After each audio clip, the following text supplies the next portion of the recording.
Hello everyone, welcome to Pawan Vak academy. I am Ankita और आज की क्लास में हम लोग देखेंगे आपका नेक्स्ट वाला पार्ट इलेक्ट्रोकेमिस्ट्री वाले चैप्टर का। तो लास्ट वाले क्लासेस में मैंने आपको बताया था कि कोई भी सेल के लिए हम लोग ऑक्सीडेशन पोटेंशियल को कैसे निकालते हैं, रिडक्शन पोटेंशियल को कैसे निकालते हैं, ओवरऑल सेल रिएक्शन को कैसे ऑब्टेन करते हैं और ओवरऑल ईएमएफ जो होता है किसी भी सेल का उसको कैसे कैलकुलेट करते हैं। तो ये सारी चीज़ें हम लोगों ने आपके लास्ट वाले क्लास में कवर कर ली थी। अब आज के क्लास में आता है आपका बहुत ज़्यादा इम्पॉर्टेंट पार्ट, बहुत ज़्यादा इम्पॉर्टेंट पार्ट, जिसका नाम है नर्स्ट इक्वेशन।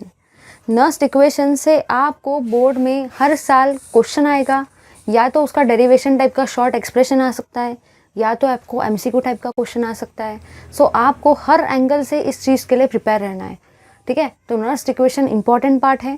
तो अगर आप लोगों ने इलेक्ट्रोकेमिस्ट्री के बाकी पार्ट किए होंगे तो बहुत अच्छी बात है, नहीं किए है तो उनको देख लो, उसके बाद इस वीडियो को कंटिन्यू करना, ठीक है। नर्स्ट इक्वेशन को छोड़ना बिल्कुल भी मत छोड़ोगे तो बड़ा पछताओगे। नर्स्ट इक्वेशन बहुत ज़्यादा इंपॉर्टेंट है। तो चलिए ज़्यादा टाइम वेस्ट किए बिना देखेंगे अपने नर्स्ट इक्वेशन को। आपका हेडिंग है नर्स्ट इक्वेशन।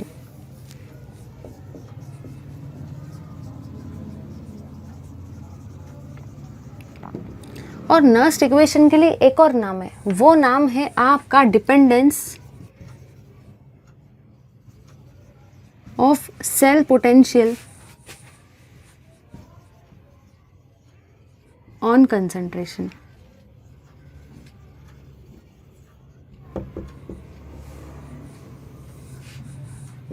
तो जो भी आपका नर्स्ट इक्वेशन है, नर्स्ट इक्वेशन के लिए आपके लिए पास में एक और नाम है, वो है dependence of cell potential on concentration.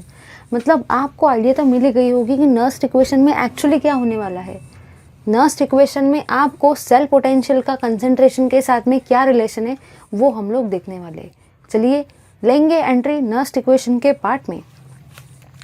मेरा नर्स्ट इक्वेशन जो होता है केमिस्ट्री का, वो ये कहता है कि जो भी आपका ई सेल होता है उसी का मतलब होता है E not cell minus R T upon N F L N of latest से मैं बता देती हूँ concentration of product upon concentration of reactant. ये होता है आपका नर्स्ट इक्वेशन, ठीक है। आपको बस याद रखना है कि अगर आप कोई भी केमिकल रिएक्शन लेते हो, जैसे कि मैंने रिएक्शन ली है, ये है आपके रिएक्टेंट और ये है आपका प्रोडक्ट, तो उसके लिए ये बनेगा आपका Nernst equation. E cell equals to E not cell minus R T upon N F L N of concentration of product upon concentration of reactant. अब देखो काम की बात ये है कि जो भी यहाँ पे आपका ई सेल है वो होता है इलेक्ट्रोड का पोटेंशियल, ठीक है। जो भी आपका ई नॉट सेल है वो रहेगा आपका स्टैंडर्ड इलेक्ट्रोड पोटेंशियल। क्योंकि मैंने आपको लास्ट वाली क्लास में बताया था कि जब भी हम लोग किसी भी चीज़ के ऊपर में नॉट लगाते हैं, मतलब ही हम लोग रिप्रेजेंट कर रहे हैं कि वो आपकी स्टैंडर्ड कंडीशंस को बिलोंग कर रहा है। आर जो है वो आपका कांस्टेंट का वैल्यू है, टी टेम्परेचर, एन जो है वो है आपके number of electrons involve, F जो है आपके फैराडे ऑफ इलेक्ट्रिसिटी, और ये है आपका concentration of product upon concentration of reactant, ठीक है। यहाँ पे मैं सारे के सारे टर्म्स को लिख देती हूँ क्योंकि हमें पता होना चाहिए। तो जो भी आपका यहाँ पे ई सेल है वो है आपका इलेक्ट्रोड पोटेंशियल। इलेक्ट्रोड पोटेंशियल को ही हम लोग ईएमएफ भी बोलते हैं शॉर्ट में, ठीक है। फिर जो आपका ई नॉट सेल है, जैसे कि इसके ऊपर में नॉट आ गया है, मतलब ये जो इलेक्ट्रोड का पोटेंशियल है ये आपके स्टैंडर्ड कंडीशन पे लिया गया है, इसलिए मैं इसको बोल सकती हूँ स्टैंडर्ड इलेक्ट्रोड पोटेंशियल और standard EMF of the cell. जो भी यहाँ पे आपका आर का वैल्यू है, आर होता है आपका कांस्टेंट, ठीक है। जो भी यहाँ पे आपका टी है वो है टेम्परेचर, साथ ही साथ एन जो होता है वो होते हैं आपके नंबर ऑफ इलेक्ट्रॉन्स इन्वॉल्व,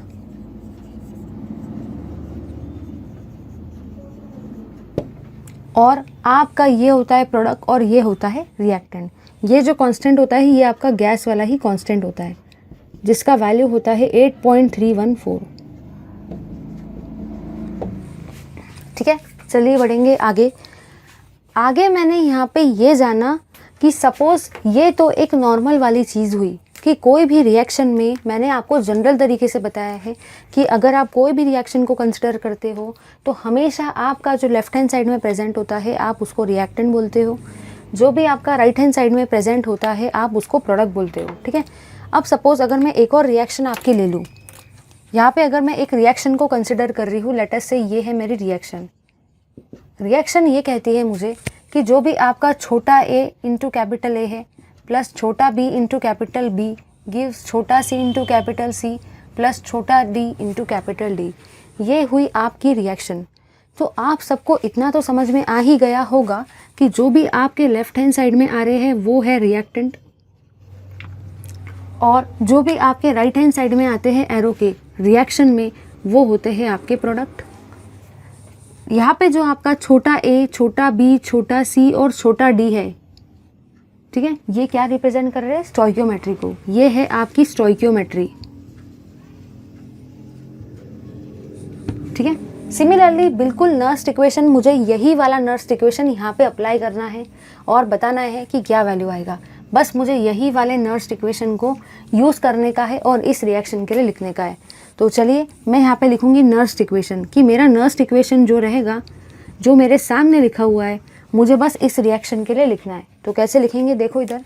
सबसे पहले आपका क्या आएगा? E cell. तो मैंने यहाँ पे लिखा है ई सेल इक्वल्स टू क्या है? E not cell minus R T upon N F L N of.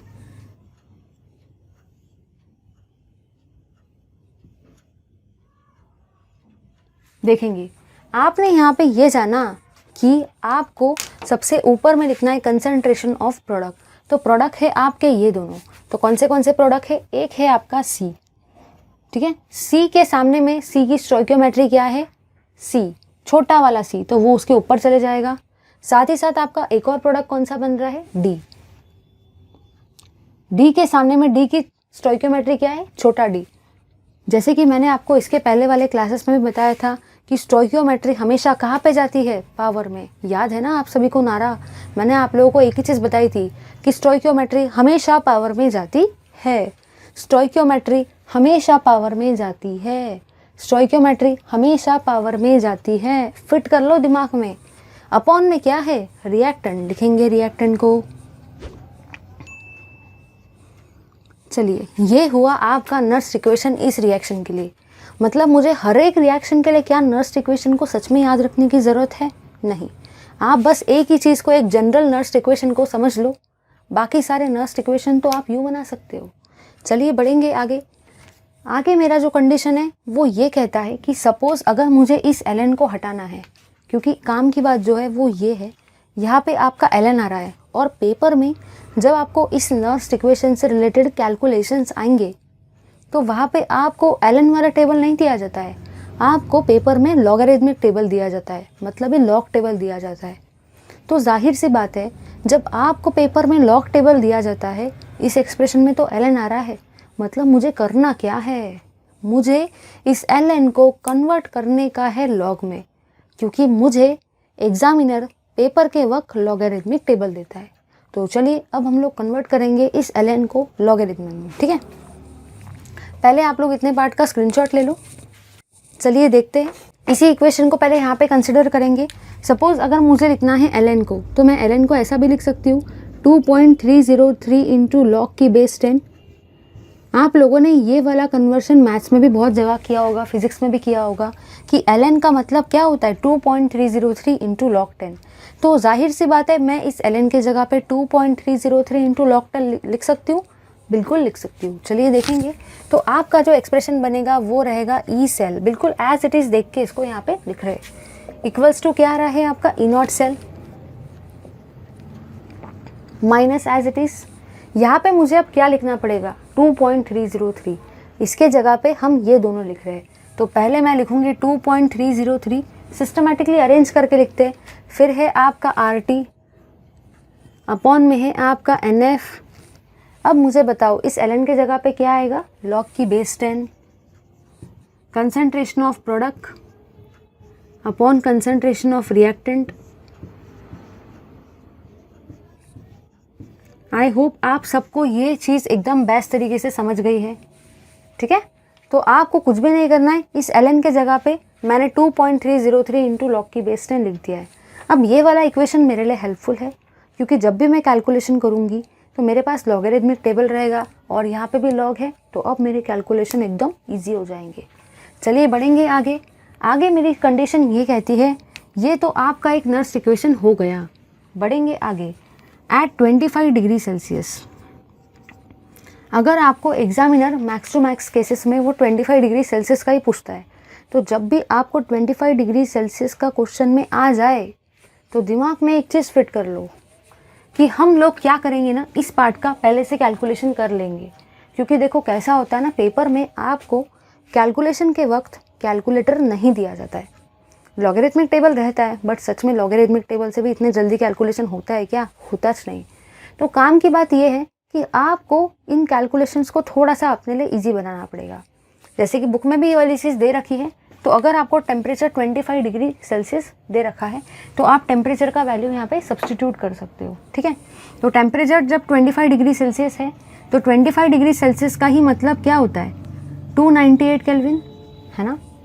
तो अब हम लोग लिखेंगे यहाँ पे, जैसे कि ये वाला पार्ट है 2.303 इंटू आर का वैल्यू होता है 8.314 इंटू टेम्परेचर का वैल्यू होता है 298 अपॉन में फैराडे का वैल्यू होता है 96500।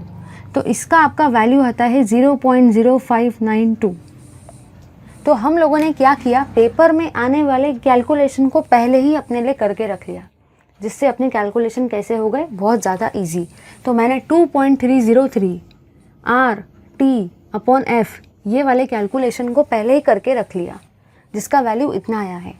तो अगर आपको दिमाग में फिट कर लेना है, अगर आपको एग्जामिनर बोलता है कैलकुलेट करो भाई ईएमएफ को नर्स इक्वेशन की हेल्प से, तो सबसे पहला क्वेश्चन तो आपके दिमाग में ये आना चाहिए कि भाई उसने टेम्परेचर दिया है या नहीं दिया है, और अगर टेम्परेचर दिया है तो कितना टेम्परेचर दिया है। अगर टेम्परेचर 25 डिग्री सेल्सियस है तो आप लोग ये वाला वैल्यू ही यूज़ करेंगे। ये पूरे इक्वेशन को सॉल्व मत करते बैठना पेपर में। अगर 25 डिग्री सेल्सियस आ जाए तो आपको ये वाले वैल्यू को यूज़ करना है, और अगर 25 डिग्री सेल्सियस नहीं आए तो आपको ये वाले एक्सप्रेशन को यूज़ करना है। तो चलिए अब देखेंगे ये वाला एक्सप्रेशन आपका कैसे बन जाएगा 25 डिग्री सेल्सियस। 25 डिग्री सेल्सियस में आपका इक्वेशन बनेगा E cell equals to E not cell minus, अब देखो 2.303 आर टी अपॉन एफ, इसका वैल्यू तो मैंने पहले ही निकाल लिया ना, कितना वैल्यू आ रहा है 0.0592, 0.0592 अपॉन में यहाँ पे क्या बचा है n, number of electrons, log की बेस 10, c की पावर c, d की पावर d अपॉन a की पावर a इंटू b की पावर b। ये हुआ आपका second equation at 25 degree Celsius. तो चलिए एक बार क्विकली रिवाइज कर लेते हैं क्योंकि ये वाला बहुत बहुत काम का चीज़ है। तो सबसे पहली चीज़ मैंने यहाँ पे ये जानी कि कोई भी रिएक्शन को अगर मैं लिखती हूँ तो हमेशा उसकी स्टोइकियोमेट्री कहाँ पे जाती है, पावर में, स्टोइकियोमेट्री पावर में। तो चलिए देखेंगे आगे। आपका नर्स्ट इक्वेशन का वैल्यू है E cell equals to E not cell minus R T upon N F L N of concentration of product upon reactant. चलो ये तो आप लोगों को समझ गया। फिर मैंने इस एल को 2.303 इंटू लॉग की बेस 10 से सब्सटीट्यूट कर दिया क्योंकि पेपर में मुझे लॉग टेबल दिया जाता है। आगे मैंने यहाँ पे ये जाना, अगर टेम्परेचर पेपर में आपको 25 डिग्री सेल्सियस आ जाए तो हम लोग क्या करते हैं ना, ऑलरेडी एक इक्वेशन को बना के चलते हैं ताकि पेपर में हमारा कैलकुलेशन का टाइम सेव हो जाए और हमें ये सारी चीज़ कैलकुलेट करना पेपर में ना पड़े, हमारा टाइम उतना बच जाए, है ना। तो इसीलिए मैंने क्या किया, इसका कैलकुलेशन कर लिया है। इसका कैलकुलेशन करके मुझे एक वैल्यू मिल गया है, उस वैल्यू को यहाँ सब्स्टिट्यूट कर दिया है। काम की बात यह है, आप लोग यहाँ गलती देखो कहाँ पे करते हो। सबसे पहली गलती आप लोग वहाँ पे करते हो जब आप पेपर में पढ़ते हो कि calculate the EMF bye Nernst equation. आधे लोग तो वैसे ही पगले हो जाते, उन लोगों को लगता है वाह ये तो मुझे क्वेश्चन आता है, मैं कर लूँगा इसको। वो लोग पढ़ते ही नहीं टेम्परेचर वहाँ पे कितना है। पहले देखो तो सही भाई टेम्परेचर 25 डिग्री सेल्सियस है भी या नहीं है। कभी कभी एग्जामिनर आपको 25 डिग्री सेल्सियस देता ही नहीं है, 20 डिग्री सेल्सियस देता है। तो कुछ पगले लोग तब भी ये वाला इक्वेशन को यूज़ करके आ जाते हैं। उनको पता ही नहीं रहता है कि ये इक्वेशन सिर्फ और सिर्फ 25 डिग्री सेल्सियस पे ही होता है। अगर 20 आ जाए या 15 आ जाए तो क्या करोगे? तो ऐसे केस में आपको यही वाला इक्वेशन यूज़ करना पड़ेगा। अगर 25 आएगा तभी जाके ये वाले इक्वेशन को यूज़ करेंगे। सेकंड मिस्टेक पॉइंट आप जो पेपर में करते हो वो ये है, आपको लगता है कि भाई ये तो मैंने पूरे इसका कैलकुलेशन करके 0.0592 लिखा। आधे बच्चे तो वैसे ही भूल जाते कि भाई इसके नीचे n भी है, भूलो मत। उन लोगों को लगता है ये पूरा का पूरा वैल्यू 0.0592 का है, बट फिट कर लो दिमाग में, इसके नीचे n भी है, भूलना नहीं है। ये तो चेंज होता है ना हर एक रिएक्शन के लिए। तो चलिए ले लो इसका स्क्रीनशॉट। नेक्स्ट इक्वेशन में आपको पता होना चाहिए कि जो आपका ये वाला पार्ट होता है वो रिप्रेजेंट करता है, रिप्रेजेंट दी स्टैंडर्ड कंडीशन, वो रिप्रेजेंट करता है स्टैंडर्ड स्टेट कंडीशंस को। और जो भी आपका ये वाला पार्ट है वो रिप्रेजेंट करता है correction for non standard state, correction for non standard state.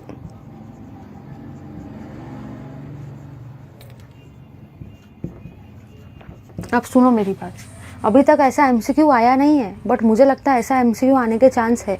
एक तो इस साल या 2-3 साल में आने वाले में ऐसा वाला एमसीक्यू ज़रूर आएगा पेपर में। एक तो वो आपको पूछेगा कि नेक्स्ट इक्वेशन में आपका जो ये वाला पार्ट है ये क्या रिप्रेजेंट करता है। तो आपको पता होना चाहिए कि इसके ऊपर में नॉट है, मतलब ये स्टैंडर्ड स्टेट के कंडीशन को रिप्रेजेंट करता है। अगर पेपर में आपको नेक्स्ट इक्वेशन भी आता है, न्यूमेरिकल्स भी आता है, और अगर एमसीक्यू में ऐसा क्वेश्चन आ जाए, याद रखना है क्योंकि आने के चांसेस है। अभी नहीं तो आने वाले 2-3 सालों में तो आएगा, या इस साल भी आ सकता है, क्योंकि आपका पता नहीं पेपर एमसीक्यू टाइप का होता है कि अभी सिचुएशन कोविड वाला है, तो आई डोंट नो। तो काम की बात यह है कि आपका जो ये वाला पार्ट है जो आपने माइनस के बाद में लिखा है, माइनस के बाद वाला पूरा का पूरा पार्ट जो है ना, वो है आपका correction for non standard state. मतलब भाई आपने सारे के सारे टर्म्स तो स्टैंडर्ड स्टेट में लिए हैं, लेकिन ऐसा रहता है कि कुछ चीज़ें आप स्टैंडर्ड फॉर्म में नहीं ले सकते हो, तो आप लोग क्या करते हो, करेक्शन अप्लाई कर देते हो ना। इसलिए आपने ये वाले पार्ट को कंसिडर किया है एज करेक्शन। जो भी नॉन स्टैंडर्ड स्टेट की चीज़ें हैं उनके लिए हम लोग जो करेक्शन करवा रहे हैं वो है आपका ये वाला पार्ट। माइनस के बाद वाला सारा पार्ट है correction for non standard state. MCQ आ सकता है, याद रखना है। ले लो स्क्रीनशॉट। चलिए, मैंने आपको फर्स्ट एमसीक्यू टाइप का क्वेश्चन बता दिया जो कि यहाँ से बन सकता है। कोई भी पेपर में चीज़ आएंगी और पूछा जाएगा कि बताओ ये क्या रिप्रेजेंट करता है, ये क्या रिप्रेजेंट करता है। आप लोग पढ़ते तो हो, बट पढ़ते वक्त आप लोग ये वाले छोटी छोटी चीज़ें छोड़ देते हो जो मैं आपको बता रही हूँ। चलिए अब देखेंगे कि पेपर में सेकंड एमसीक्यू टाइप का क्वेश्चन कैसे बन सकता है, वो भी तो हमको पता होना चाहिए ना, क्योंकि 7 मार्क के एमसीक्यू आते हैं, मजाक नहीं है। 7 या जितने भी मार्क का, 10 मार्क का आई थिंक, तो जितने भी मार्क के एमसीक्यू आपके आते हैं, मजाक नहीं है, वो मार्क्स फ्री में मिल जाते हैं, सिर्फ आपको थोड़ा सा ध्यान देना पड़ता है, ठीक है। सेकंड एमसीक्यू टाइप का आपको क्वेश्चन यहाँ से आ सकता है, बहुत बहुत बहुत काम का है, ध्यान से देखना, वेरी वेरी वेरी इंपॉर्टेंट। अभी तक तो ये क्वेश्चन आया नहीं है, बट आपके वक्त या आने वाले सालों में आ सकता है, आपके वक्त भी आ सकता है। हाँ, तो देखो काम की चीज़ जो है वो ये है, आपको पूछा गया है कि अगर आपका कंसंट्रेशन C, कंसंट्रेशन D और कंसंट्रेशन A और कंसंट्रेशन B अगर आ जाए इक्वल, 1 मोलर के इक्वल आ जाए, मतलब आपके सारे के सारे कंसंट्रेशन C का, D का, A का, B का, समझ लो टीना का, मीना का, इना का, डीना का, सारे के सारे कंसंट्रेशन अगर हो जाए 1 मोलर के इक्वल, मतलब सारे के सारे कंसंट्रेशन कैसे हो गए, सेम। तो मुझे एक बात बताओ कि जो भी आपका ई सेल का वैल्यू है वो होता है E not cell minus 0.0591 upon n log की बेस 10। ध्यान से सुनो, ध्यान से सुनना। सी का कंसंट्रेशन कितना है, 1। डी का कंसंट्रेशन कितना है, 1। ए का कंसंट्रेशन भी 1, बी का कंसंट्रेशन भी है 1, सारा का सारा हो गया आपका 1। तो अब मुझे एक बात बताना कि जब मैं यहाँ पे ले लूँ 1, तो ये तो पूरा 1 ही हो गया ना, हुआ या नहीं हुआ। और log की बेस 10, 1 का वैल्यू कितना होता है, log 1 तो आपका 0 होता है ना, तो ई सेल का वैल्यू हो जाएगा ई नॉट सेल माइनस 0.0592 लिखो, 1 लिखो, कैसा भी चलता है, अपॉन एन log की बेस 10, ठीक है। यहाँ पे आ गया आपका 1। अब मुझे बताना log 1 का वैल्यू कितना होता है, 0। log 1 का वैल्यू होता है 0। अगर 0 से मैंने ये पूरे टर्म को मल्टीप्लाई कर दिया तो ये भी क्या हो जाएगा, 0। तो ये आपका पूरा का पूरा जो भी टर्म है ना, ये 0 के बराबर आ जाएगा, क्योंकि log 1 का वैल्यू 0 हो गया, तो ये सारा का सारा टर्म कैसा हो गया, 0। तो ऐसे केस में आपका ई सेल का वैल्यू किसके बराबर आ जाएगा, ई नॉट सेल के बराबर।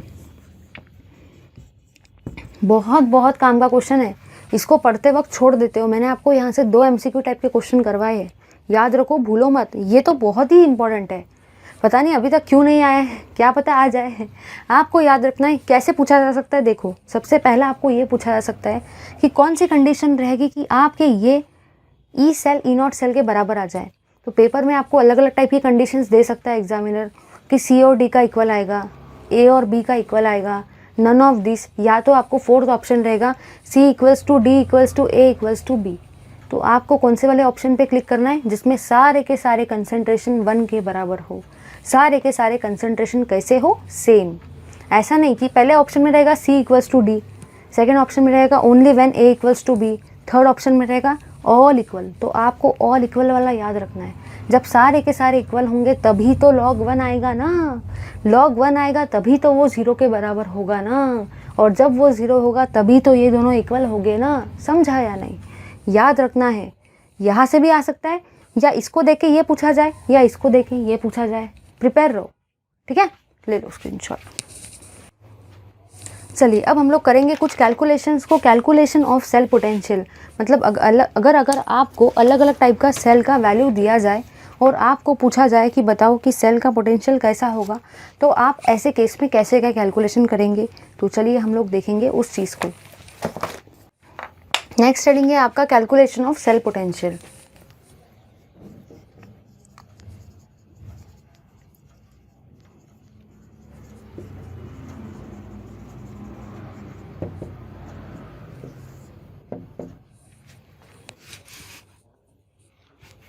चलिए देखते हैं हम लोग इस चीज़ को। आपको अगर पेपर में कहीं पे भी कुछ इस टाइप का दिया जाए, ध्यान से देखना है। अगर आपको पेपर में कुछ ऐसा आ जाए कि ए है, आपको दे रहा है ए एक्स प्लस, साथ ही साथ बीच में ऐसा सिंबल लगाया गया है, और आपको दे रखा है बी वाई प्लस, ये आपको दे रहा है बी। आपको याद होगा कि मैंने आपको ये वाले सेल का रिप्रेजेंटेशन ऑलरेडी लास्ट वाले क्लास में एकदम बेस्ट तरीके से समझाया था कि सिंगल वर्टिकल लाइन किसको रिप्रेजेंट करती है, डबल वर्टिकल लाइन कौन से कॉन्टैक्ट को रिप्रेजेंट करती है, एक्स प्लस वाई प्लस क्या होते हैं, ये सब लास्ट वाले क्लास में एक्सप्लेन किया था। नहीं आता है तो एक बार प्रीवियस वाला वीडियो देख लो, उसके बाद ही इसको कंटिन्यू करना। चलिए मूव करेंगे आगे। आगे जो मेरा कंसेप्ट है वो ये कहता है, ध्यान से सुनना, कि अगर मुझे इस वाले पार्ट के लिए रिएक्शन लिखनी है तो देखो मैं कैसे लिखूँगी। आपके लेफ्ट हैंड साइड में क्या आ रहा है, बिल्कुल आपको लेफ़्ट टू राइट ही जाना है। हमेशा दिमाग में एक चीज़ फिट कर लो, always go from left to right, always go from left to right. आप लोग क्या करते हो ना भाई कि बस रिएक्शन को रट्टा मारते चले जाते हो कि पहले वाले इसमें ये होता है, सेकंड वाले इसमें मेरे को इलेक्ट्रॉन को रिलीज़ करने का है, बस रट्टा मारते रहो, रट्टा ही मार के मर जाओ, क्योंकि कोई मतलब ही नहीं है वैसा करके। पेपर में रिएक्शन कुछ अलग ही आने वाली है। आप रिएक्शन ये वाली रट्टा मार के जाओगे, बट पेपर में ये रिएक्शन नहीं आएंगी। इसलिए कंसेप्ट को समझो, कंसेप्ट समझ गया ना तो सब समझ जाएगा। चलिए समझते हैं अपने कंसेप्ट को। मेरा कंसेप्ट यही कहता है कि हमेशा मुझे लेफ़्ट टू राइट ही जाना है, हमेशा लेफ़्ट टू राइट चलो भाई। तो देखते हैं कंसेप्ट क्या कहता है। आप लोगों ने यहाँ पे ये जानना कि अगर आपको सेल के लिखने के हैं रिएक्शन, सेल रिएक्शन, देखो लेफ्ट साइड में क्या आ रहा है ए, इसलिए मैंने लिखा ए। कंसेप्ट मेरा क्या कहता है, चलो भाई लेफ़्ट टू राइट। तो पहला आ रहा है ए, एरो देंगे, ए के बाद में आपको क्या दिख रहा है, ए की पावर एक्स प्लस। दिख रहा है या नहीं दिख रहा है, दिख रहा है ना। तो आपको बस इतना ही याद रखना है कि जिस साइड में आता है प्लस चार्ज, उसी साइड में आपका आता है माइनस वाला इलेक्ट्रॉन भी। इसके ऊपर चार्ज कितना है, एक्स प्लस, तो इलेक्ट्रॉन भी कितने रहेंगे, एक्स। इतना समझ जाओ कि इस इलेक्ट्रॉन को, ये इलेक्ट्रॉन हमेशा इस चार्ज के पीछे पीछे भागते रहता है। जहाँ पे चार्ज रहेगा वहाँ पे उसके साथ में इलेक्ट्रॉन भी रहेगा। जितने चार्ज रहेंगे उतना ही इलेक्ट्रॉन रहेंगे। चार्ज है एक्स प्लस, तो इलेक्ट्रॉन भी कितने हैं, एक्स। समझा या नहीं। चलिए और बढ़ेंगे आगे। और अगर जब मैं आगे बढ़ी, लेफ़्ट टू राइट ही जानना है, ये तो हो गया। अब बढ़ेंगे लेफ़्ट टू राइट इसके केस में। यहाँ पे भी कैसे जाना है, लेफ़्ट टू राइट। चलिए बढ़ेंगे, लेफ्ट साइड में आपको क्या दिख रहा है, बी ऑफ वाई प्लस। कुछ लोगों के दिमाग में आया होगा कि मैं यहाँ से क्यों नहीं चलूँगा, तो भाई देखो रूल है, ये केमिस्ट्री है, आपको इसके हिसाब से चलना पड़ेगा, ठीक है ना। तो यहाँ पे भी मुझे चलने का है लेफ़्ट टू राइट, तो लेफ़्ट में क्या आ रहा है, बी ऑफ वाई प्लस, ठीक है। इसने आपको क्या दिया है, इसने आपको बी दिया है। यहाँ पे लेफ़्ट में क्या था, ए, राइट में क्या था, ए ऑफ एक्स प्लस। यहाँ पे लेफ़्ट में क्या है, बी ऑफ वाई प्लस, और राइट में ये। जो चीज़ है लेफ़्ट में, आपको हमेशा लेफ़्ट टू राइट ही जाना है। पहले ये लेफ़्ट में है, फिर ये। जब इस सेल की बात करेंगे तो पहले ये फिर ये, समझा या नहीं। सुनो, मैंने आपको ये बताया है कि जहाँ पे रहेंगे चार्ज, चार्ज के पीछे पीछे कौन भागेंगे, इलेक्ट्रॉन। वैसे चार्ज अभी इस साइड में है, तो मैं इलेक्ट्रॉन को इस साइड लिखूँ या इस साइड लिखूँ, मैं तो इलेक्ट्रॉन को इसी साइड में लिखूँगी ना, क्योंकि यहाँ पे क्या है, यहाँ पे है चार्ज, और चार्ज के पीछे पीछे कौन भागता है, इलेक्ट्रॉन। तो यहाँ पे आएंगे इलेक्ट्रॉन, क्योंकि यहाँ पे चार्ज है। अब मुझे बताओ, जब यहाँ पे चार्ज था x प्लस तो इलेक्ट्रॉन आए थे x, यहाँ पे चार्ज है y प्लस तो इलेक्ट्रॉन कितने आएंगे, y। समझा या नहीं। तो ये हुआ आपके सेल का रिएक्शन, जो आपको हमेशा से याद ही रखना है। दिमाग में इस चीज़ को कर लो फिट, ले लो उसका स्क्रीनशॉट। चलिए अब इससे ऑब्टेन करेंगे ओवरऑल सेल रिएक्शन को। ओवरऑल सेल रिएक्शन मेरा ये कहेगा कि समझ जाओ यहाँ पे कुछ नंबर है, यहाँ पे भी कुछ नंबर है, समझ जाओ ये इससे कैंसिल हो जाएगा। आपके दिमाग में क्वेश्चन ये आ रहा होगा कि भाई ये तो डिफरेंट है, लेकिन आप लोग साइड में लिख लो कहीं पे कि x ही आपके y के बराबर है, तब तो ये कैंसिल हो जाएंगे ना। तो अब लेफ़्ट में आपको क्या दिख रहा है, a, लेफ़्ट में आपको और क्या दिख रहा है, y प्लस, साथ ही साथ राइट में आपको दिख रहा है x प्लस और b। तो मैंने यहाँ पे क्या जाना, ये हुई मेरी ओवरऑल रिएक्शन, ठीक है। जो रिएक्शन दोनों का कॉम्बिनेशन होती है उसको क्या बोलते हैं, ओवरऑल रिएक्शन। दूसरी बात, लेफ़्ट में जो है उसको हमेशा लेफ़्ट में ही लिखेंगे, वहाँ पे अपना एक्स्ट्रा दिमाग अप्लाई नहीं करना है। राइट में जो है उसको हमेशा राइट में ही लिखेंगे, जो एरो के लेफ़्ट में उसको लेफ़्ट में, जो एरो के राइट में उसको राइट में। इतना फिट कर लो, ये जनरल जिसको समझ गया उसको सारे समझ गए। चलिए देखेंगे इसी चीज़ को जो मैंने आपको जनरल तरीके से पढ़ाई है उसको हम लोग अप्लाई करेंगे 2 टाइप के क्वेश्चंस पे। बट उन क्वेश्चंस को देखने से पहले मुझे आपको एक और चीज़ बतानी है जो कि बहुत ज़्यादा काम की है, very very very very important, बहुत बहुत ज़्यादा इम्पॉर्टेंट है। काम की चीज़ जो है वो ये है कि अगर आपको कंसंट्रेशन आ जाए किसी भी सॉलिड का, ठीक है, या आपको कंसंट्रेशन आ जाए किसी भी लिक्विड का, तो वो कांस्टेंट होता है, इसलिए हम लोग उसको 1 मान के चलते हैं, ठीक है। कहीं पे भी आपको सॉलिड का कंसंट्रेशन आ जाए या लिक्विड का कंसंट्रेशन आ जाए, फिट कर लो। हाँ, इसके बिना नर्स्ट इक्वेशन यूज़ नहीं कर सकते। आप पेपर में ढूंढते बैठोगे कि ये वैल्यू तो दिया ही नहीं है, बट कुछ लोगों को पता ही नहीं रहता है कि भाई ये वैल्यू तो 1 होता है, एग्जामिनर क्यों देगा, समझा या नहीं। तो आपका कंसंट्रेशन सॉलिड और लिक्विड का हमेशा क्या होता है, 1। चलिए अगर आपको कुछ इस तरीके से आ जाए, कंसंट्रेशन ऑफ Zn, क्या इस Zn के ऊपर में कोई चार्ज है, नहीं, इसका मतलब ये Zn कैसा है, सॉलिड, तो इसका वैल्यू क्या हो जाएगा, 1।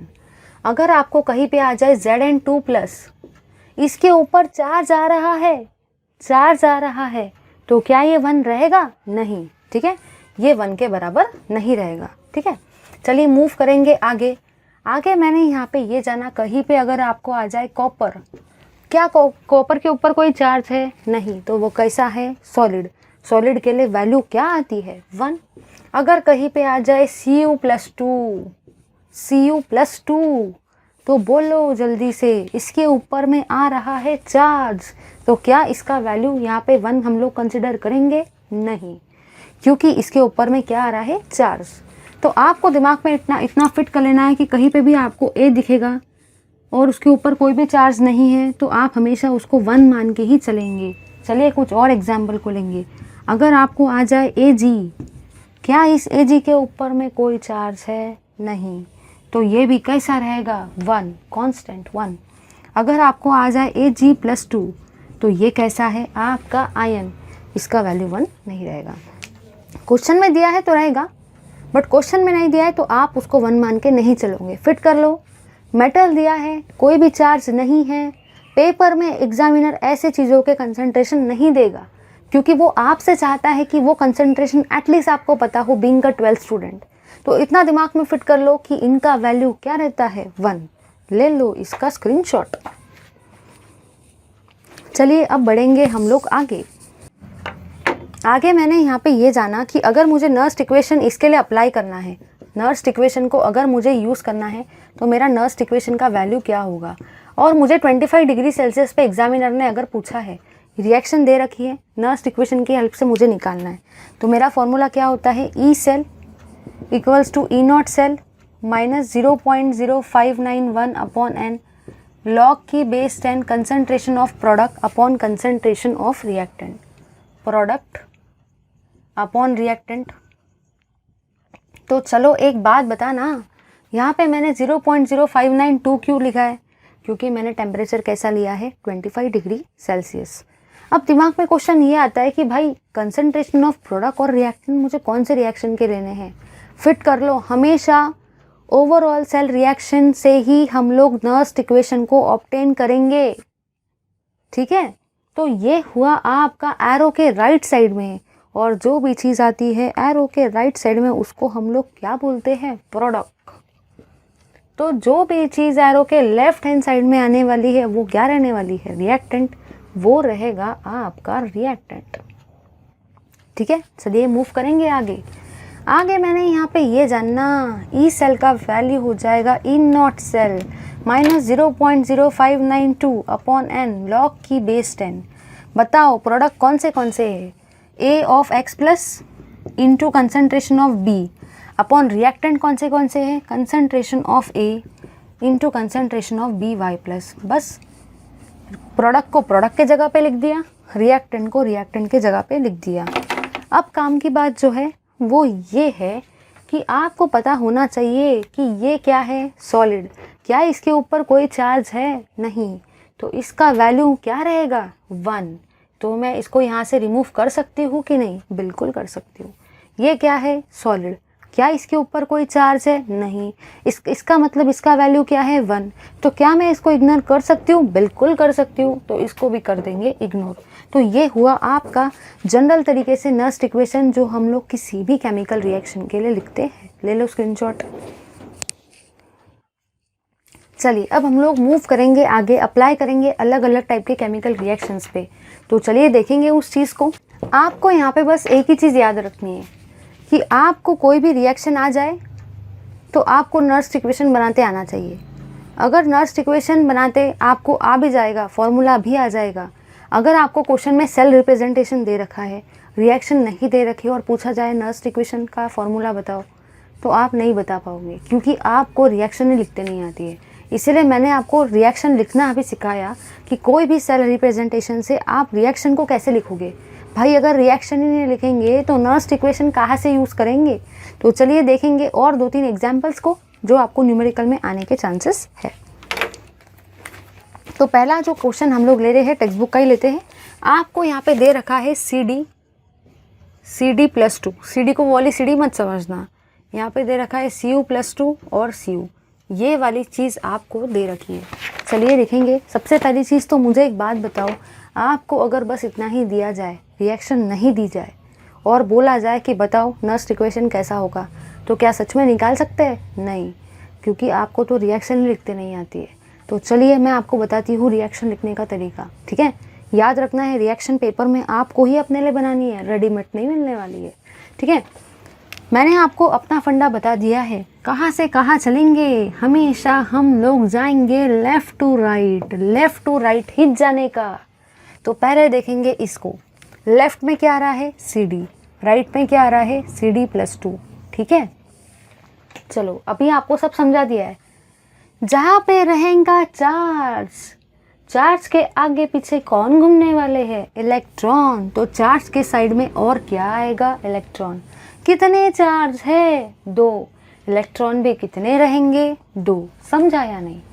और जाएंगे लेफ्ट टू राइट इस वाली चीज़ के लिए। लेफ्ट में कौन आया, Cu2+ आया, राइट में कौन आया, Cu आया। आगे मैंने यहाँ पे ये जाना कि जहाँ पे रहेंगे चार्ज उसी के आगे पीछे कौन घूमेंगे, इलेक्ट्रॉन। जितने चार्ज रहेंगे उतना ही इलेक्ट्रॉन भी तो रहेगा ना। चलिए बनाएंगे ओवरऑल सेल रिएक्शन। इलेक्ट्रॉन से इलेक्ट्रॉन क्या हो गए, कैंसल। लेफ्ट वाली चीज़ को कहाँ पे लिखेंगे, लेफ्ट वाले साइड में। राइट वाली चीज़ को कहाँ पे लिखेंगे, राइट वाले साइड में। समझा या नहीं कि किस तरीके से हम लोग कोई भी सेल से इक्वेशन को लिख सकते हैं। समझ गया ना, क्योंकि आपको वो चीज़ समझ में ही नहीं आती कि इलेक्ट्रॉन को कहाँ लिखेंगे, यहाँ या यहाँ। आप समझ गया ना। ये इलेक्ट्रॉन इस आयन के पीछे बहुत ज़्यादा मरते हैं, इसलिए जहाँ पे ये आयन जाएगा ना, इलेक्ट्रॉन भी पीछे पीछे भागते हुए चले जाएंगे। जिस साइड आयन लिखोगे उसी साइड इलेक्ट्रॉन को लिखने का, ठीक है। दूसरी बात, जितना चार्ज रहेगा ना उतने ही इलेक्ट्रॉन निकलेंगे, ठीक है। चलिए, ये हुई आपकी ओवरऑल रिएक्शन। अप्लाई करेंगे इस पे भी नर्स्ट इक्वेशन। नर्स्ट इक्वेशन मेरा क्या कहता है, देखो नर्स्ट इक्वेशन को मैं बोल रही हूँ 25 डिग्री सेल्सियस पे, मतलब मुझे छोटा वाला ही वैल्यू बताना है। इसका वैल्यू क्या आएगा, E cell equals to E not cell minus 0.0591 upon N. N मतलब क्या होता है, नंबर ऑफ इलेक्ट्रॉन्स। कितने इलेक्ट्रॉन्स इन्वॉल्व थे, 2 इलेक्ट्रॉन इन्वॉल्व थे ना। इलेक्ट्रॉन कितने इन्वॉल्व थे, 2 इलेक्ट्रॉन, तो इसीलिए मैंने लिखा है 2 log की base 10 concentration of product upon concentration of reactant. जो भी एरो के राइट साइड में आता है वो क्या होता है, प्रोडक्ट। तो प्रोडक्ट में मैं लिखूंगी CD+2, इंटू में आ जाएगा Cu, अपॉन में क्या आएगा CD, इंटू में आएगा Cu+2, प्रोडक्ट अपॉन रिएक्टेंट। लिख दिया। जैसे कि मैंने आपको बताया था कि जब भी आपको कोई भी आ जाए प्योर मेटल तो आप उसको क्या लिखते हो, 1। मतलब ऐसी चीज़ अगर उसके ऊपर में कोई भी चार्ज नहीं है तो हम लोग उसको इग्नोर कर देंगे। यहाँ पे ऐसी कौन सी चीज़ है, ये इसके ऊपर कोई चार्ज है क्या, नहीं, तो इसको भी क्या कर देंगे, इग्नोर। समझा या नहीं, ले लो इसका स्क्रीनशॉट। चलिए अब और मूव करेंगे आगे, एक एक और एग्जाम्पल लेंगे। नेक्स्ट एग्जाम्पल है आपका Zn+2 in presence of Zn। Second example है आपका जो बुक में दे रखा है Zn+2 in presence of Zn। चलिए देखेंगे इस चीज़ को। यहाँ पे मैंने ये जानना कि हमेशा मैं कहाँ से कहाँ जाती हूँ, लेफ़्ट टू राइट, ठीक है। लेफ़्ट में आपका क्या आ रहा है, Zn+2, राइट में आपका क्या आ रहा है, Zn।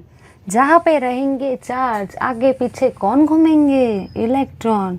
चार्ज कितने हैं, 2, इलेक्ट्रॉन भी कितने रहेंगे, 2।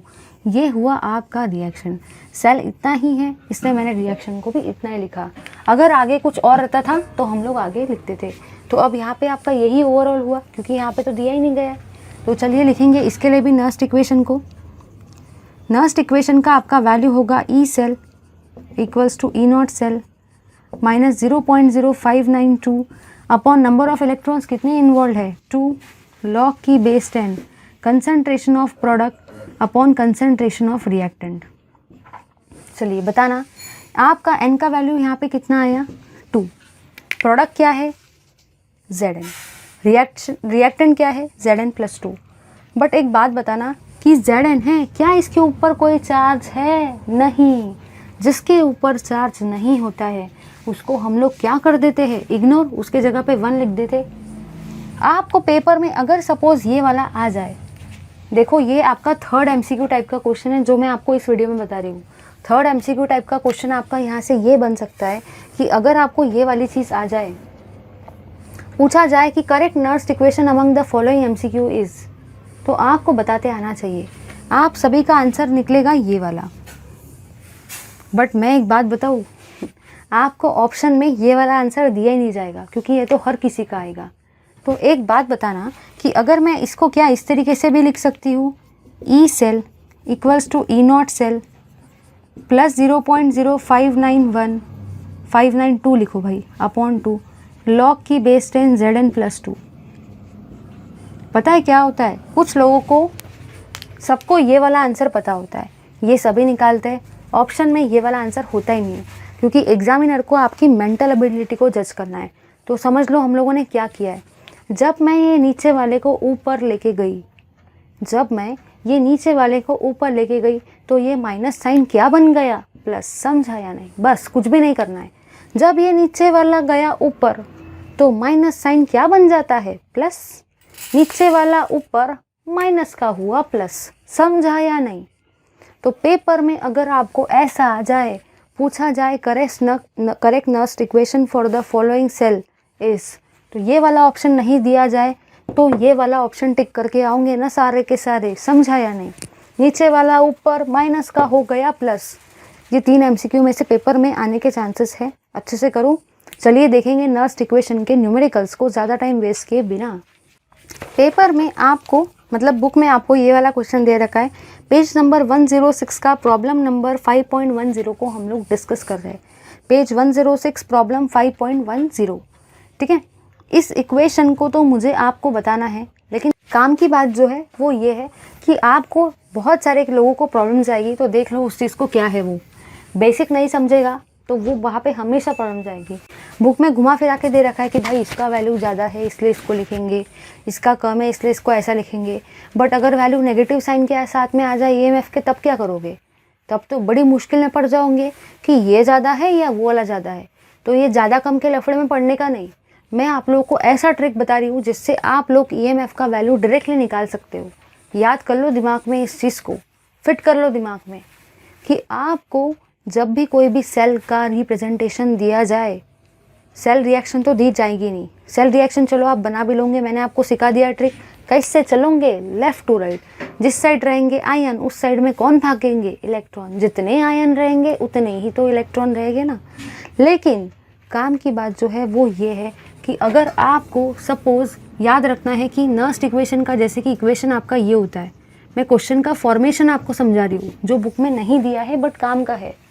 आपका वैल्यू होता है E cell equals to E0 cell minus 0.0591 upon n log की base 10 concentration of product upon concentration of reactant. ठीक है, ये मैंने 25 डिग्री सेल्सियस पे लिया है इसलिए मैंने इसको ऐसा लिख दिया। आपको क्वेश्चन में ये वाला वैल्यू कैलकुलेट करना है। ठीक है, ये सारे के सारे वैल्यूज़ आपको गिवन है। दिमाग में क्वेश्चन तो आया होगा ना कि भाई जब ये वाला वैल्यू मुझे कैलकुलेट करना है, ये सारे के सारे वैल्यूज़ मुझे दे रखे हैं बट मुझे इसका वैल्यू क्वेश्चन में नहीं दिया है, तो आपको इस समय फिट कर लेना है दिमाग में कि जब ये इक्वेशन मुझे यूज़ करना है, जब ये चीज़ मुझे कैलकुलेट करनी है और ये चीज़ दी ही नहीं गई है, तब मैं क्या करूँगी। इस चीज़ को हम लोगों को कैलकुलेट करना पड़ता है। याद करो, कभी भी आप नर्स्ट इक्वेशन को यूज़ करेंगे ना, नर्स्ट इक्वेशन को यूज़ करने से पहले आपको पता होना चाहिए कि ये वाली चीज़ आपको कैलकुलेट करनी है। एग्ज़ाम में ये रेडीमेड नहीं मिलेगा। ठीक है, ये भी आपको अपने लिए निकालना है, तभी तो न्यूमेरिकल 3 या 4 मार्क का आएगा ना, मजाक है क्या। चलिए देखेंगे आगे की चीज़ जो है वो ये है, फिट कर लो दिमाग में कि कभी कुछ रिएक्शन कुछ इस तरीके से आ जाए, AX plus B of Y plus gives B।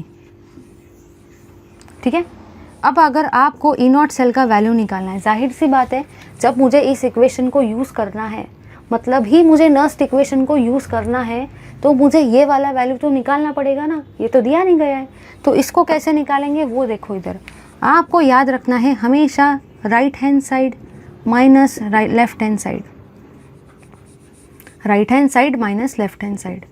अगर ये चीज़ समझ जाए ना तो सब समझ गया, क्योंकि पता है क्या होता है, बुक में घुमा फिरा के दे रखा है, जो बड़ा वैल्यू है पहले उसको, फिर जो छोटा है उसको बाद में, बट बड़ा छोटा अगर नेगेटिव के साथ में आ जाए तब क्या करेंगे। इसलिए मैं बता रही हूँ, फिट कर लो। बहुत अच्छी ट्रिक है, मेरी ट्रिक है, मैंने सारे क्वेश्चंस पे अप्लाई किए, अप्लाई होती है। काम की बात जो है वो ये है, ये राइट हैंड साइड में है ना, इसलिए मैंने इसको यहाँ लिखा है। ये लेफ्ट हैंड साइड में इसलिए इसको यहाँ लिखा है, right hand side minus left hand side, right hand side minus left hand side. चलिए बढ़ेंगे आगे। अगर मुझे इसका वैल्यू लिखना है E0 सेल का, तो इसका वैल्यू बन जाएगा E0 ऑफ, राइट हैंड वाला इलेक्ट्रोड कौन सा है, देखो ये लेफ्ट में आ रहा है, ये राइट में आ रहा है, राइट हैंड साइड पे आ रहा है ना, तो राइट हैंड साइड में आपका कौन सा वाला आ रहा है B, minus left hand side में कौन सा वाला आ रहा है A। जब भी क्वेश्चन को अप्लाई करेंगे ना, बहुत बहुत इंपॉर्टेंट है। अगर आपको ये वाला वैल्यू निकाल लिया आपने, तो ये वाले वैल्यू को आप यहाँ पे सब्स्टिट्यूट करेंगे और ये निकल जाएगा। समझा या नहीं।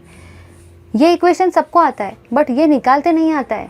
क्योंकि पता ही नहीं होता है कि माइनस इसको इससे करना है या इसको इससे करना है। अब समझ में आ गया। Right hand side minus left hand side, right hand side पे क्या है बी, लेफ्ट हैंड साइड में क्या है ए। समझाया नहीं, ले लो स्क्रीनशॉट।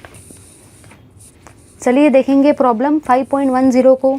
काम की बात है, अगर मैंने दर दर ले लिया सारी चीज़ें तो समझ में कुछ भी नहीं आएगा, तो क्या मतलब पढ़ के, ठीक है। वो तो बुक में भी दे रखा है, बट मुझे सब समझाना है आपको, क्योंकि पेपर में ये वाले क्वेश्चन डायरेक्टली नहीं आएंगे, घुमा फिरा के आएंगे, वहाँ पे सिर्फ कंसेप्ट काम में आएगा। तो चलिए देखेंगे प्रॉब्लम 5.10 को। प्रॉब्लम 5.10 में आपको जो सेल दे रखा है वो इस तरीके से है, SN +2, ठीक है। साथ ही साथ आपको दे रखा है AG +2 और AG। आपको टेम्परेचर जो दे रखा है वो है 25 डिग्री सेल्सियस। साथ ही साथ आपको SN2+ का कंसंट्रेशन भी तो दे रखा है, उसका वैल्यू है 0.02 मोलर। साथ ही साथ आपको कंसंट्रेशन ऑफ AG +1 का भी दे रखा है कुछ वैल्यू, और वो वैल्यू आपको दे रखा है -0.136 वोल्ट, ठीक है। सॉरी, ये कंसंट्रेशन का आपको वैल्यू जो दे रखा है वो दे रखा है 0.01 मोलर। साथ ही साथ आपको EMF दे रखा है इसका टीन का EMF आपको दे रखा है -0.136। साथ ही साथ आपको जो EMF दे रखा है AG का वो दे रखा है 0.8 वोल्ट। कभी भी कैलकुलेशन को करने से पहले एक बार सारी चीज़ें चेक कर लो कि आपने जो लिखा है क्या वो गलत है। अगर गलत है तो भूल जाओ, न्यूमेरिकल सही आएगा, ठीक है। चलिए भाई करेंगे आगे। तो आगे मैंने यहाँ पे ये जानना कि जब मेरे को इस टाइप की चीज़ें करने की है, समझ लो क्या करने का है।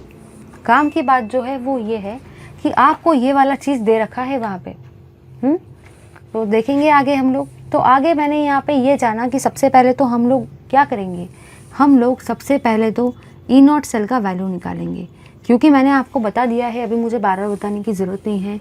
नर्स्ट इक्वेशन को यूज़ करने के लिए E0 सेल का वैल्यू आपको अपने लिए खुद के लिए निकालना है, दिया नहीं जाएगा। तो चलिए देखेंगे। बुक में खूब सारा दे रखा है कि भाई इसका वैल्यू नेगेटिव है, इसका पॉजिटिव है, भूल जाओ। बट पेपर में दोनों नेगेटिव आ गए तो क्या करेंगे, तब मेरा ही ट्रिक काम में आएगा। मेरा ट्रिक क्या कहता है, ये है लेफ़्ट हैंड साइड में, ये है राइट हैंड साइड में, और मेरा ट्रिक क्या कहता है, E0 of right hand side minus left hand side. बस फिट कर लो, right hand side minus left hand side, right hand side minus left hand side. तो राइट हैंड साइड पे आपका क्या आ रहा है, राइट हैंड साइड पे आपका कौन सा वाला इलेक्ट्रोड आ रहा है, AG। लेफ्ट हैंड साइड में आपका कौन सा वाला इलेक्ट्रोड आ रहा है, SN। चलिए AG का वैल्यू कितना है, 0.8, बीच में कौन सा साइन, माइनस। SN का वैल्यू कितना है, -0.136। यहाँ पे आप लोग लिखते वक्त इस माइनस साइन को कच्चा खा जाते हो, याद रखना है माइनस है। चलिए मूव करेंगे, 0.8 माइनस माइनस क्या हो जाएगा, प्लस 0.136। इसका वैल्यू आपका आएगा 0.936। 0.936 आपका वैल्यू आएगा E0 सेल का। समझा या नहीं, समझ गया ना। फिट कर लो दिमाग में, right hand side minus left hand side. Right hand side पे कौन है भाई, AG। लेफ्ट हैंड साइड पे कौन है भाई, SN। निकाल सकते हो। चलिए करेंगे। अब मुझे यूज़ करना है नर्स्ट इक्वेशन को। तो according to the principle of common sense मैंने आपको वो बताया था कि नर्स्ट इक्वेशन को यूज़ करने से पहले आपको ओवरऑल सेल रिएक्शन लिखनी है। अगर वही नहीं लिखोगे तो नर्स्ट इक्वेशन कहाँ से। तो चलिए देखेंगे उस चीज़ को। पार्ट मेरा ये कहता है SN +2 गिव्स AG +1 और AG। चलिए आगे मूव करेंगे। जब भी मुझे रिएक्शन को लिखनी, हमेशा हम लोग कहाँ से कहाँ जाते हैं, left to right. Always move from left to right, always move from left hand side to right hand side. चलिए बताइए, लेफ्ट में कौन आ रहा है, SN। राइट में कौन आ रहा है, SN +2, ठीक है। जिस साइड में रहता है चार्ज उसके आगे पीछे कौन घूमते हैं, इलेक्ट्रॉन। चार्ज है +2, इलेक्ट्रॉन कितने रहेंगे, 2। चलिए और आगे मूव करेंगे लेफ़्ट टू राइट। लेफ़्ट में कौन आया भाई? लेफ़्ट में आया Hg प्लस। पहले इसको देख लिया, जो लेफ़्ट में लिखा, राइट में लिखा। इसको देखेंगे, लेफ़्ट में कौन है भाई? Ag1 plus. राइट में कौन है? Ag। चलिए बताइए मुझे, चार्ज किस साइड में आ रहा है? इस साइड में। जिस साइड में रहता है चार्ज उसके आगे पीछे कौन घूमते हैं? इलेक्ट्रॉन। चार्ज है 1 प्लस, इलेक्ट्रॉन कितने रहेंगे? 1। बताइए क्या यहाँ पे इलेक्ट्रॉन कैंसिल हो सकते हैं? नहीं हो सकते, क्योंकि एक तरफ है इलेक्ट्रॉन 2, एक तरफ है इलेक्ट्रॉन 1। ये तो अनफेयर हो गया ना। लास्ट वाले क्लास में बताया था इलेक्ट्रॉन तभी कैंसिल होंगे जब इलेक्ट्रॉन कैसे रहेंगे? सेम। तो सोचने की बात है कि मुझे इस सारी की सारी रिएक्शन को कौन से नंबर से मल्टीप्लाई करना पड़ेगा? 2 से। तभी तो नंबर ऑफ इलेक्ट्रॉन 2 होंगे ना, तभी तो वो कैंसिल होंगे ना। तो चलिए मल्टीप्लाई करेंगे सबको 2 से। कर दिया। अब यहाँ पे भी है 2 इलेक्ट्रॉन, यहाँ पे भी है 2 इलेक्ट्रॉन, क्या हो गए? कैंसिल। क्या बचा? लेफ्ट हैंड साइड का लेफ्ट हैंड साइड में लिखेंगे, राइट हैंड साइड का राइट हैंड साइड में लिखेंगे। ठीक है, ये हो गई आपकी इक्वेशन। ठीक है, ये हुई ओवरऑल सेल रिएक्शन। अब अप्लाई करेंगे नर्स्ट इक्वेशन को। नर्स्ट इक्वेशन मेरा क्या कहता है? देखो 25 डिग्री सेल्सियस है, मतलब आप अपना शॉर्ट वाला वैल्यू यूज़ करो। नर्स्ट इक्वेशन मेरा कहता है E cell equals to E not cell minus 0.0592 upon number of electron. कितने इन्वॉल्व थे भाई? 2। कितने इन्वॉल्व थे? 2। क्योंकि आपके दिमाग में क्वेश्चन तो आया होगा, यहाँ पे 1 है, यहाँ पे 2 है, तो फिर कैसे करेंगे? बट याद करो, आपने दोनों तरफ इलेक्ट्रॉन को कैसे बनाए हैं? सेम। कितने बनाए हैं? 2। तो 2। लॉग की base 10 concentration of product upon concentration of reactant. Product में क्या क्या आ रहा है? Sn+2, साथ ही साथ आ रहा है आपका Ag की पावर 2, साथ ही साथ नीचे में रिएक्टेंट में क्या क्या आ रहा है? Sn और Ag+1 की पावर 2। काम की बात जो है वो यहाँ पे ये है कि आपको स्टोइकियोमेट्री को हमेशा कहाँ पे लिखते हो? पावर में। स्टोइकियोमेट्री हमेशा पावर में ही लिखेंगे। लिख दिया। चलिए मूव करेंगे आगे। ये क्या है? सिल्वर। क्या इसके ऊपर कोई चार्ज है? नहीं। जिसके ऊपर चार्ज नहीं होता है उसको हम लोग इग्नोर कर देते हैं। यहाँ पे ये क्या है? Sn। क्या इसके ऊपर कोई चार्ज है? नहीं। इसको भी क्या कर देंगे? इग्नोर। चलिए मूव करेंगे आगे। आगे मैंने यहाँ पे ये जानना, यहाँ पे स्क्वायर लेना नहीं भूलना है। ये स्टोइकियोमेट्री है, कहाँ पे जाता है? पावर में। सब कुछ सही करेंगे। यहाँ पे स्क्वायर नहीं लिया ना, यहाँ पे पावर 2 नहीं ली ना, तो कैलकुलेशन गलत हो जाएगा। चलिए लिखेंगे वैल्यूज़ को। ई नॉट सेल का वैल्यू आपने कितना निकाला है? 0.936 माइनस 0.0592 अपॉन 2 लॉग की बेस 10। Sn2 प्लस का वैल्यू कितना दे रखा है? 0.02। Ag प्लस का वैल्यू कितना दे रखा है? 0.01।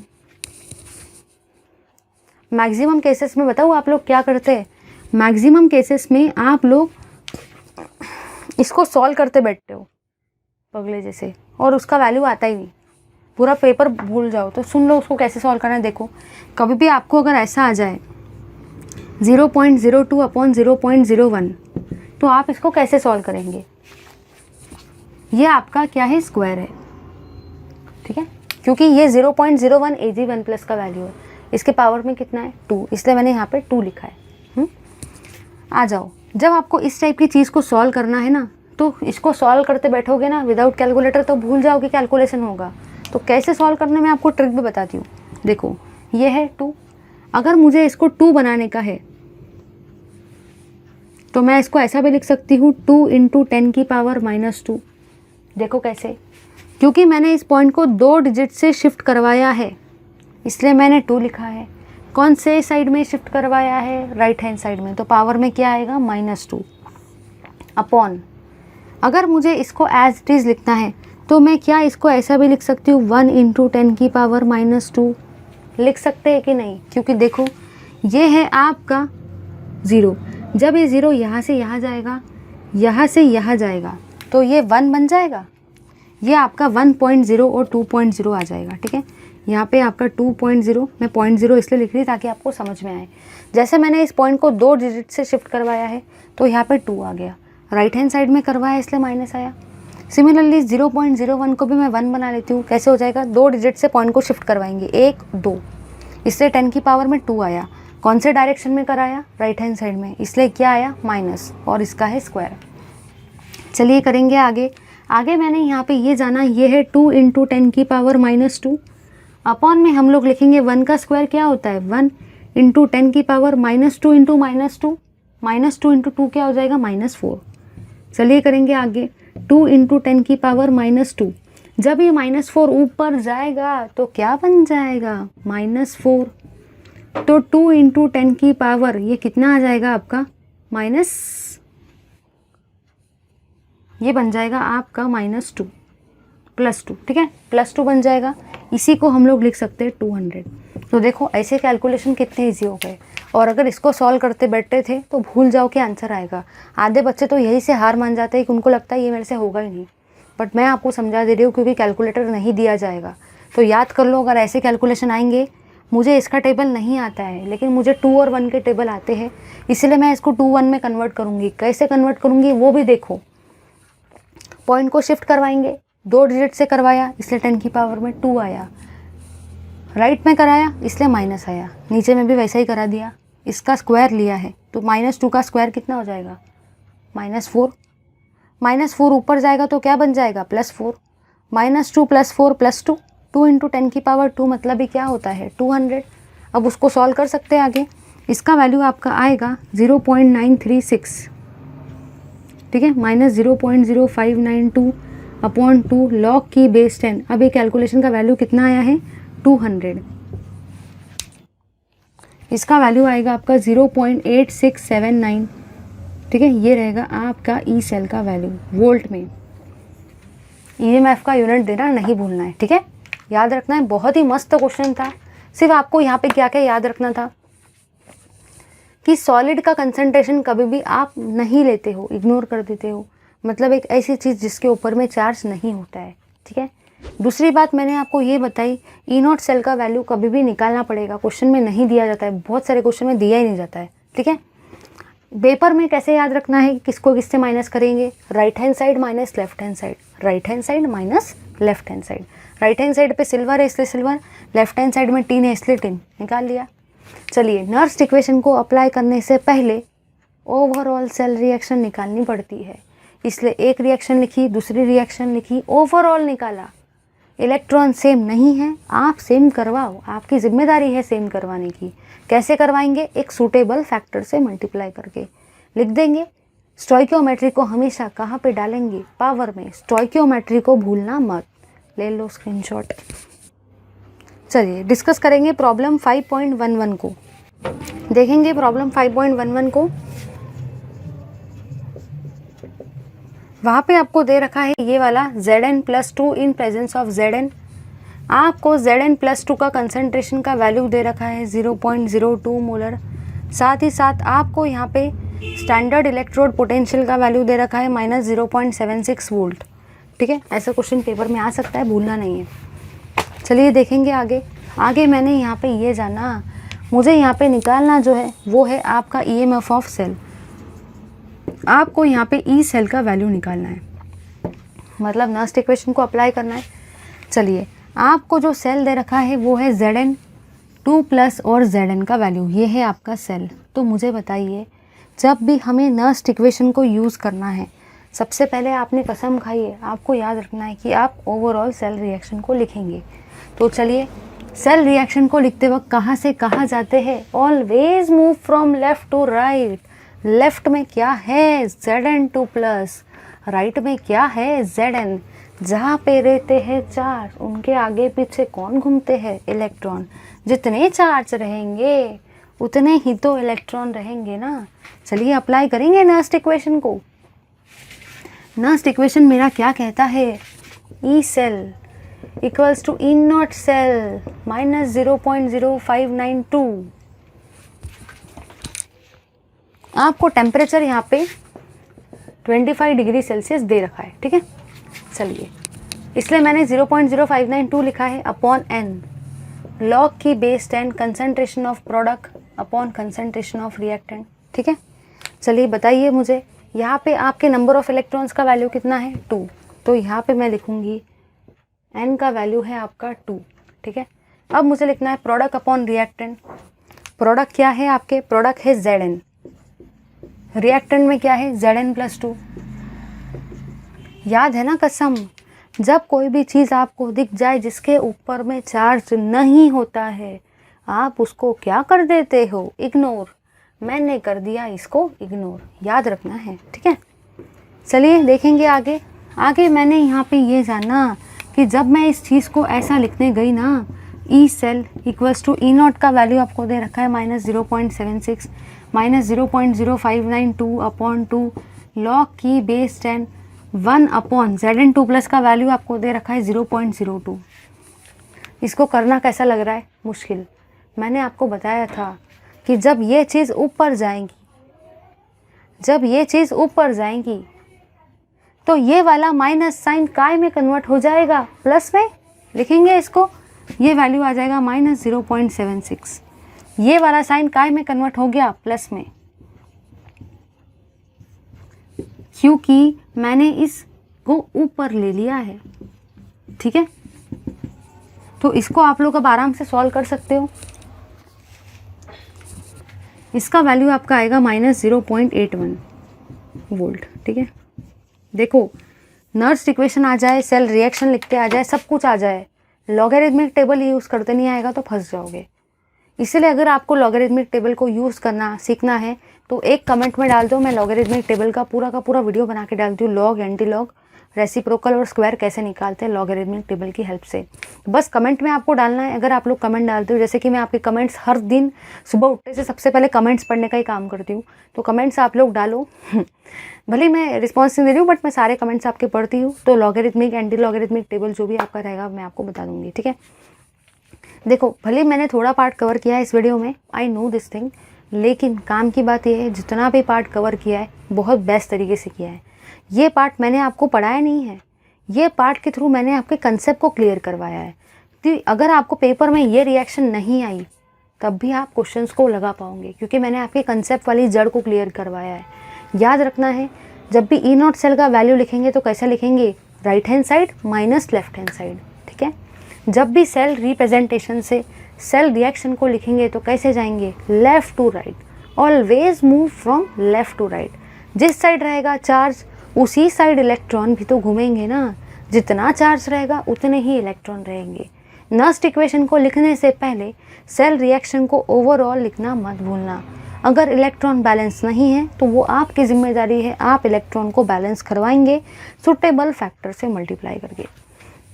चलिए, thank you very much for watching this video. If you find this video interesting then please do like, share, comment, subscribe and all that whatever you want.